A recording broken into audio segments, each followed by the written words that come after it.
অজ্ঞাত পরিচয় এক ব্যক্তির রক্তাক্ত মৃতদেহ উদ্ধারকে ঘিরে তীব্র চাঞ্চল্য ছড়ালো গোঘাট ১ নম্বর ব্লকের বালিয়াড়ি অঞ্চলের দিকরা গাজল অঞ্চল এলাকায়। স্থানীয় মানুষজন মঙ্গলবার সকালে মৃতদেহ দেখতে পেয়ে গোঘাট থানার খবর দেয়। পুলিশ মৃতদেহটি উদ্ধার করে ময়নাতদন্তের জন্য আরামবাগ মেডিকেল কলেজ হাসপাতালে পাঠায়।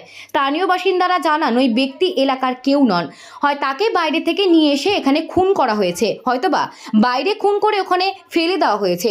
যদিও পুলিশের দাবি কিভাবে মৃত্যুর ঘটনা ঘটেছে তা একমাত্র ময়নাতদন্তের পরেই বলা সম্ভব। এখন শুনুন স্থানীয় বাসিন্দারা এই বিষয়ে কি জানালেন। দিগড়ে গাজনঘাট, গোঘাট থানা। এখানে এসে কি দেখলেন আপনি? এসে দেখছি যে লাশ তুলেই চলে গেছে পুলিশ। না না, কিছু পায়নি। মানে কোনো আহত চিহ্ন ছিল বা কিছু? না না না না, এসব কিছু আমরা বুঝতে পারি। এলাকার লোকজন হ্যাঁ পুলিশকে খবর দেওয়া হয়েছে? হ্যাঁ তারপর হ্যাঁ। আপনার নাম? রামপ্রসাদ গার্জি। দেখতে থাকুন নিউজ প্রাইম টাইমস, আপনাদের সাথে আপনাদের পাশে।